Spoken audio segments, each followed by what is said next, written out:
My name is Elena Morales, 32 years old from Santa Fe, New Mexico.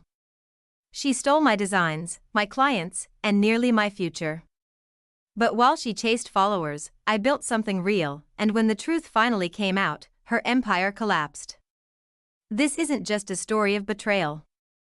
It's a blueprint for revenge. Before we dive in, if you love stories about betrayal, revenge, and the quiet rise of the underestimated, hit that like button, subscribe, and turn on notifications so you never miss the next twist. Now sit back and listen closely, because this isn't just about stolen designs. It's about how I made sure she never stole from anyone again. The cicadas were loud that night. That sticky, restless kind of Santa Fe summer evening, where the adobe walls still held the heat long after the sun dipped behind the Sangre de Cristos. Lucia was barefoot on my patio, swirling sangria in a stemless glass, her long black braid draped over one shoulder. "You really think they're gonna go for it?" she asked, raising an eyebrow. I smiled, feeling giddy as I set the pitcher down between us. They already emailed back. They want a second meeting. That Taos resort, the one with the cliffside mineral pools? They saw my pitch deck and loved it. If this works out, I could be handling the entire design refresh for their private suites. Lucia blinked. Damn. That's huge. I laughed. I know. I haven't even told my mom yet. You're the first person. Lucia leaned back in the patio chair, sipping slowly. Her silver toe ring caught the porch light. You always were the ambitious one. It wasn't a compliment. Not really. But I brushed it off like I always did. That was Lucia, dry as desert air and twice as cutting when she wanted to be. Still, we were close. More than close. Our moms were sisters. We practically grew up in the same house. There were years we shared more clothes than not. You remember when we were kids, I said, trying to keep the mood light. We used to pretend we'd own a design studio together. Morales Alvarez, she smirked. You mean you used to design the spaces, and I used to pretend to boss you around with a clipboard? We both laughed. The kind of laugh that comes from long history, from nights sneaking wine in high school and whispered secrets behind locked bedroom doors. But then her smile faltered. You really trust this client? I think so, I said, a little slower now. They asked for mood boards. Custom samples. I sent them everything. Even the private client package I usually reserve. Her eyes flicked to me, then to her glass. That's bold. I have to be, I said. This could change everything. I'd finally be able to pay off the business loan. Maybe even move out of this rental. Lucia stood then, crossing to the edge of the patio. The moonlight cast her in half shadow. You always knew what you wanted, Elena. I smiled at her back. And I want this. She turned, and for just a second, I saw something in her eyes, tightness around the mouth, a flicker of something unreadable. You'll get it, she said, and for some reason, that night, those words didn't settle right in my chest. Not like encouragement. Not like support, more like a warning, but I ignored it, because Lucia was my best friend. And I had no idea that the next time I'd see that project, it wouldn't have my name on it, it would have hers. It was a Tuesday when I found out. I was sipping stale coffee at my favorite corner table inside El Perico Cafe, catching up on invoices and sketching out new concepts. The hum of espresso machines and the soft lilt of Spanish conversations filled the room, comforting, familiar. My phone buzzed, one new tag on Instagram at Lucy Living Spaces. I paused. I hadn't followed Lucia's business account yet, I didn't even know she had one. She'd never mentioned launching something official. She always said design was my thing. I clicked the notification, half curious, half confused, and then the post loaded. I stared so long I forgot to blink. Muted earth tones. Clean desert modern lines. A rustic, handmade bench I'd featured in my own Taos pitch. The same terracotta palette I'd painstakingly built over the last year. Even the logo, a script font monogram looped into a minimalist cactus, looked disturbingly close to mine. But what really gutted me was the photo, Lucia. Standing in a staged Adobe guesthouse, smiling like she'd built it from scratch. The caption read, "So excited to unveil my design debut. A dream come true. Thank you to the beautiful resort team in Taos for trusting Lucy Living Spaces with your luxury renovation. More to come. #Desert Luxury #Santa Fe Design." I reread the caption 3 times. The Taos Resort, my client. My pitch. My vision board. I pulled out my laptop and opened my client folder. The mood board. The tile samples. The mock-ups I'd sent. The custom shelving concept I designed using reclaimed juniper from an abandoned ranch near Espanola. And there it was, in her photo. That exact shelving concept, down to the joinery. A fist clenched in my chest, I texted Lucia, "Hey. Saw the post. Can we talk?" No response. I tried to breathe. Maybe there was a misunderstanding. Maybe she got the contract after mine fell through. Maybe the client had shopped my ideas around, legally questionable, but not impossible. But deep down, I knew better. Lucia had been in my house. On my laptop. She'd seen the client deck. I told her I hadn't copyrighted the mock-ups yet because we weren't under contract. I stared out the cafe window, watching a couple walk their dog past the Pueblo-style storefronts. The same sun was shining, the same red clay under my feet, but everything had shifted. It wasn't just betrayal. It was theft, disguised in curated hashtags and faux gratitude. I opened Instagram again. She was gaining followers. Influencers were reposting her. Even the local Santa Fe style blog had commented, "Love the aesthetic. So fresh and rooted in place." Fresh? Rooted? No, it was mine, and she knew it. Every single line, texture, and detail. My best friend hadn't just stabbed me in the back. She'd stolen my blood and painted the knife gold. The betrayal burned hotter than the desert sun, and it didn't take long for the heat to spread. Within days of Lucia's launch, whispers turned into full-on wildfire. My phone buzzed constantly. Some texts were short and cautious, "Hey. Did you see what Lucia posted?" Others came loaded with pity disguised as support. "I'm sure this is just a misunderstanding. You should talk to her." But the worst were the ones that didn't come at all. People I'd considered close friends went silent.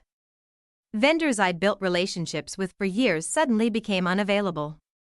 My Aunt Rosa, Lucia's mom, texted me only once, "Please don't make this a family issue. Lucy's worked hard for this." Worked hard, she'd worked hard to copy. To lie. To rip out pieces of me and paste them together under her own name. When I confronted the Taos client, they gave me a well-rehearsed statement about confidentiality and shifting visions.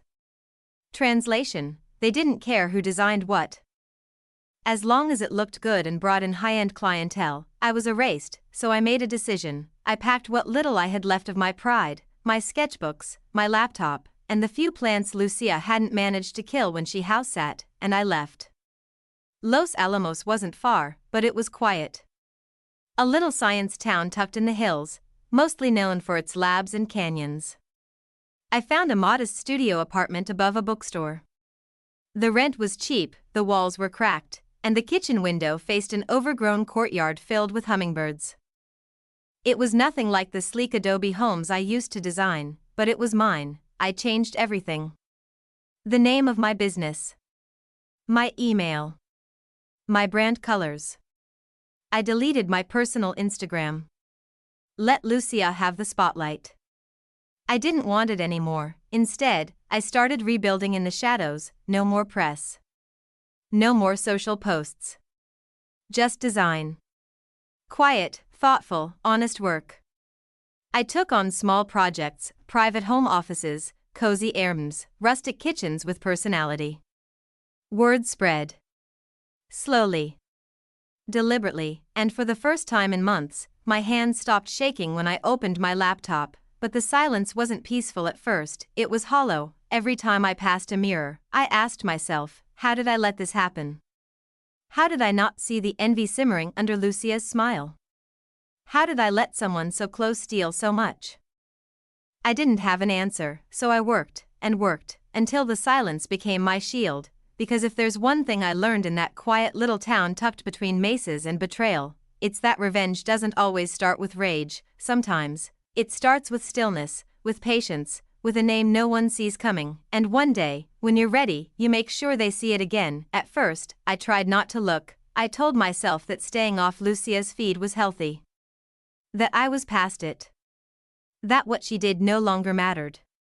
But grief has a way of curling around your resolve, whispering doubts until curiosity wins. One night, long after the bookstore below my apartment had closed.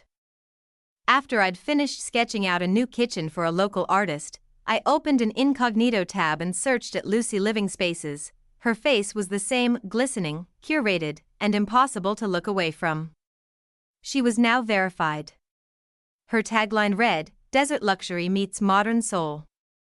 Making the Southwest beautiful one space at a time." Every post had thousands of likes. The captions were filled with gratitude and hustle quotes. People adored her.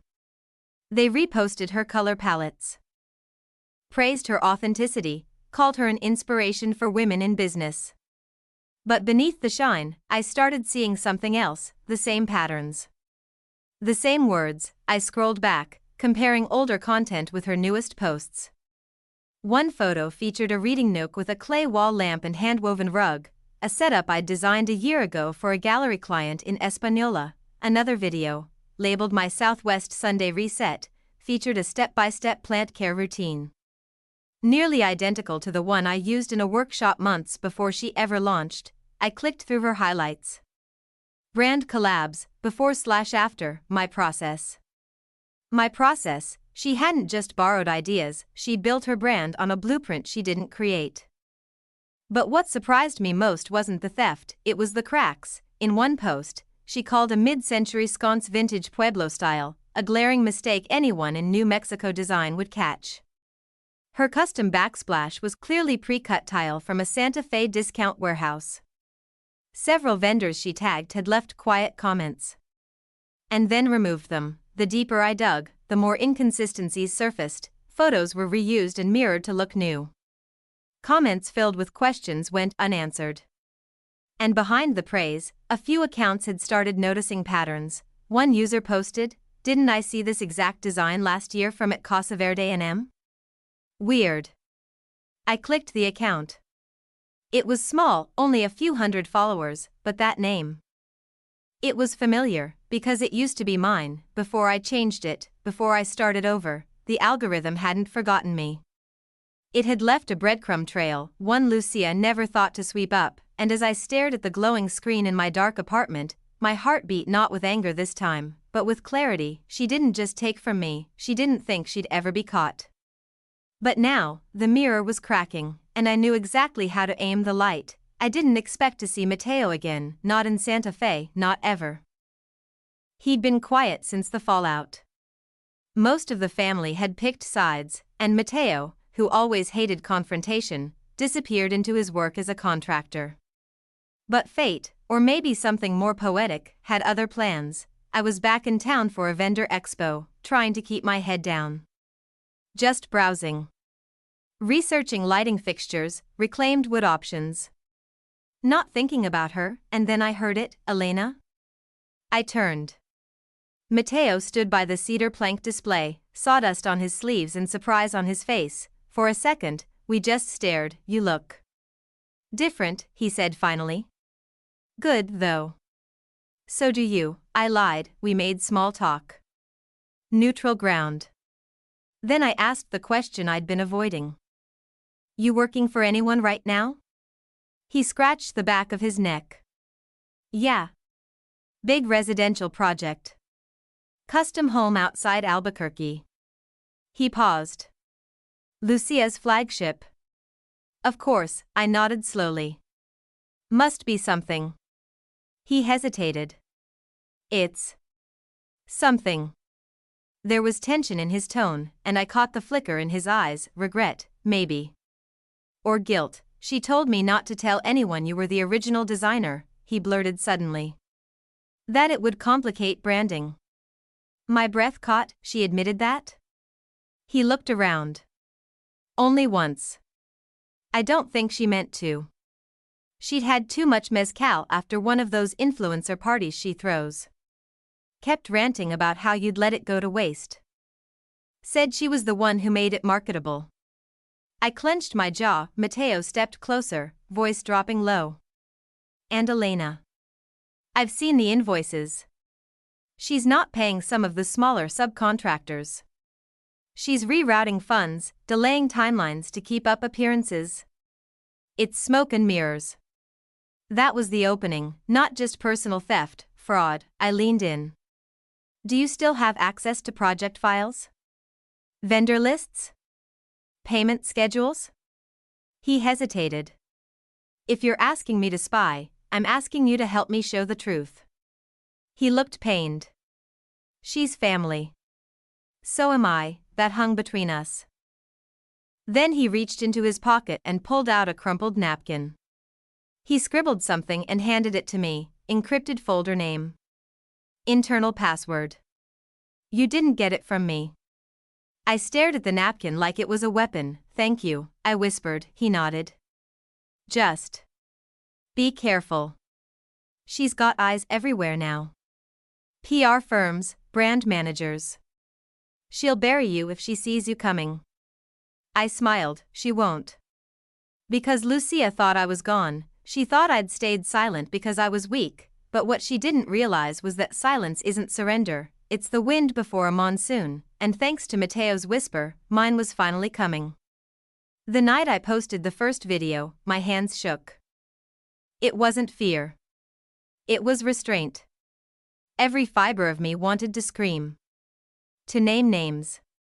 To drag Lucia into the light like she'd done to me in her filtered rise to fame. But I knew if I went in loud, she'd bury me with her PR team before the first hashtag trended, so instead, I created at Desert Truths, a burner TikTok account with no face, no name, and no followers. At 1:13 a.m., I uploaded the first clip, black background. White text. No narration. What happens when your cousin steals your business, your boyfriend, and your future? Then goes viral for it? Cue, a blurred out image of Lucia's Instagram post, her standing in front of the Taos Resort project, then a photo from my original pitch deck. Same room. Same design. My watermark faintly visible, I let it hang, no music. Just silence. I hit post and closed the app. By morning, it had 9,000 views. By nightfall, 78,000. Over the next week, I fed the account breadcrumbs. Screenshots of emails. Snippets of vendor quotes Lucia passed off as her own. Side-by-side comparisons of her original content and my earlier work.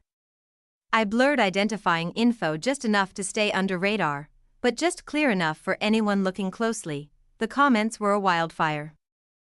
Yo, this is straight plagiarism. Influencers always stealing from small artists. SMH. Tag her. Drop the name. Bet it's at Lucy Living Spaces. I didn't respond. I didn't have to, the internet was already piecing it together. One follower even found a cached version of Casa Verde NM, my old brand name, through a site archive. They posted, "This is the OG account. It's all her stuff." Timeline checks out. Within 48 hours, at Desert Truths had 30,000 followers. Lucia hadn't posted in 2 days. Her silence was louder than anything I'd ever said, and that's when things got interesting. A popular interior design YouTuber reposted my videos in a design theft scandal roundup. Then a thread on Twitter went viral, comparing Lucia's posts to mine with chilling accuracy. Influencers who once praised her started unfollowing. Quietly, but noticeably. Then I got a DM from a name I recognized, Valeria Castillo, a soft-spoken creator Lucia had once dismissed as basic. Her message said, "She did this to me too. Want to compare notes?" I stared at the screen, a slow grin spreading across my face. This wasn't just revenge anymore, it was reckoning, and Lucia, she wasn't ready for it, because behind every quiet woman she stepped on to climb higher, there was someone like me. Someone who'd waited, watched, and now spoke. Lucia posted a video the next morning, no music. No makeup. No filters, just her, sitting on a cream velvet couch in that same curated Adobe-styled living room she always filmed in, except this time, she wasn't in control, her voice trembled just slightly. There's been a lot of speculation online. And I want to address it directly. She paused, then smiled, that brittle influencer smile that never quite touched her eyes. I've always believed in community over competition. That's why it's so hard to see false claims tearing down what we've built together. It was the kind of statement that might have worked 6 months ago, but now? The internet had receipts. And I'd made sure they saw them. Within hours, the comments flooded in. You didn't credit any of the original designers. Explain the emails. The payment receipts. The matching photos. You lied. Just admit it. She deleted the video before the day ended, but it was too late. The reposts lived on. Behind the scenes, the damage was worse. Matteo messaged me in encrypted chat. Her 2 biggest sponsors dropped her this morning. And she got served. I think someone from your vendor list filed a formal complaint. My phone buzzed again. Valeria, a PR rep, just contacted me. They want a quiet resolution. I'm not interested. Neither was I. Then came the headlines: Santa Fe design star accused of plagiarism. Fraud, luxury desert aesthetic, or just stolen work? She couldn't plug the holes fast enough. I watched, almost clinically, as she cycled through desperation, first with silence, then with denial, and finally, deflection. She started reposting other designers' work, overcrediting this time, tagging every vendor under the sun. She hired a crisis management team that tried to pivot the narrative. Lucia's just a small business owner caught in the chaos of success. But the problem with glass houses is they don't just crack, they shatter. A former assistant went public. So did a junior designer from her Albuquerque project. Stories of unpaid invoices. Idea theft. Contracts written then discarded. Her brand wasn't just crumbling, it was rotting from the inside out. And as for me, I said nothing. I kept posting to it desert truths, calmly, methodically. Every post, backed by evidence. No rants. No name-calling. Just truth. Documented, timestamped, undeniable. The silence from Lucia's end grew heavier by the day, and for someone who had always lived through curated noise, silence was the loudest sound of all. The final crack came when the Taos Resort quietly pulled her name from their website, replaced by design credits pending, my ass. They knew, everyone knew. Lucia had built an empire on a foundation she didn't own, and now, it was dust beneath her feet, just like she'd tried to make me. It happened on a Wednesday. I was shelving new arrivals in the bookstore below my apartment, quiet, calm, the scent of fresh paper grounding me, when the bell above the door jingled. I didn't look up at first. Customers came and went. Locals. Students. Readers who craved the weight of something real in their hands. But then I heard her voice, Elena. I turned, spine straightening instinctively. Lucia stood just inside the door, hair perfectly coiled, oversized sunglasses perched on her head. But the confidence she once carried like armor? Gone. Her face was pale, makeup subtle, like she was trying to look softer. Smaller. Innocent. She hadn't texted. Hadn't called. Just showed up, like ghosts often do. You don't belong here, I said, keeping my tone level. She took a slow step forward, glancing at the shelves as if she might find safety between the pages. I just wanted to talk. In person. Away from everything. I folded my arms. You mean the consequences? Her jaw tensed.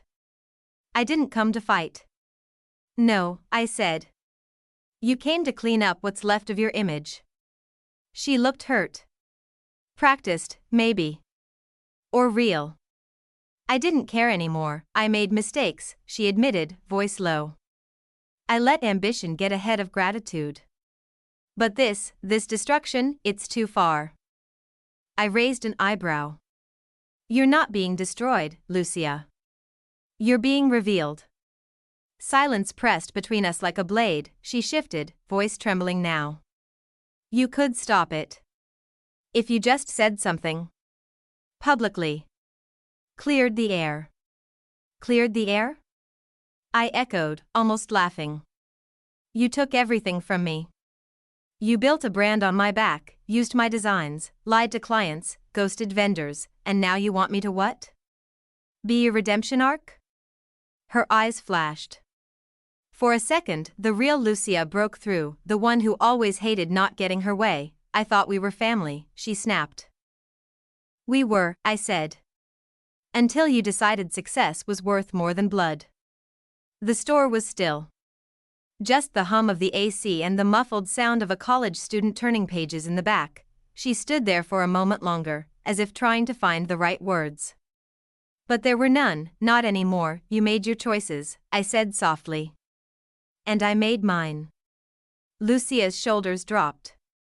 She looked smaller now. Not broken, but beaten in a way that wasn't just public.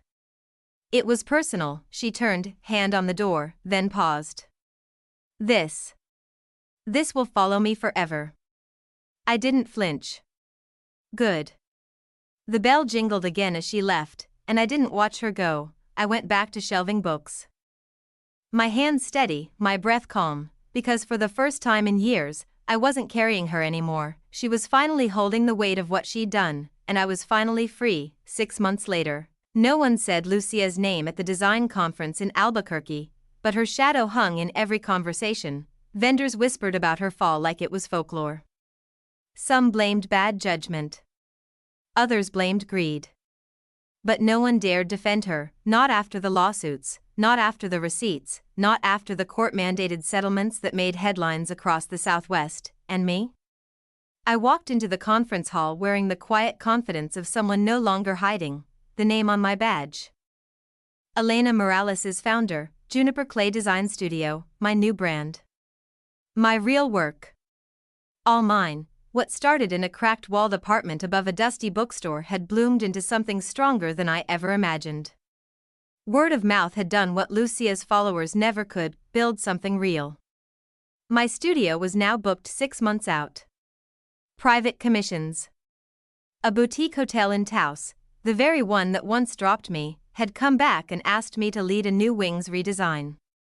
This time, under my terms, no PR spin. No influencer gloss, just vision. Skill. And name. I didn't need viral videos. I didn't need a public takedown. I never revealed that I was behind at Desert Truths. I never cashed in on the drama. The account quietly faded, its job complete. That was the real power. Lucia craved attention, lived off of it like oxygen. I didn't. I rebuilt in silence, and in doing so, I became louder than she ever was. I stood on the stage that afternoon, presenting my latest project, a community-driven renovation of a historic adobe gallery in Santa Fe. When I finished, the applause was real. No filters. No bots. Just people who saw me, not as a victim of theft, but as the designer I had always been. Afterward, a woman from a Phoenix firm approached me. I remember you from years ago, she said. Didn't you have a different brand back then? I smiled. I did. She glanced at my business card, then back at me. You've built something beautiful. So had Lucia, but only I had built it to last. Back in Los Alamos, I walked through my small studio, now filled with sunlight and sketches and life. I passed a shelf holding one last memento, a faded copy of the original pitch I made for the Taos resort, the one Lucia stole. I didn't frame it for vengeance. I kept it to remember who I was before I let someone else define me. Because revenge never built this life, truth did, and when the dust finally settled in the high desert, the only name left standing wasn't Lucia Alvarez, it was mine, Elena Morales, the real designer behind the curtain, and now, front and center where I've always belonged. If this story kept you on the edge of your seat, don't forget to like, comment, and subscribe for more gripping tales of betrayal, truth, and powerful comebacks. Share your thoughts below. Have you ever been betrayed by someone close? Your voice matters. Hit that bell so you never miss the next twist. Thanks for listening, and remember, the quiet ones often write the loudest endings.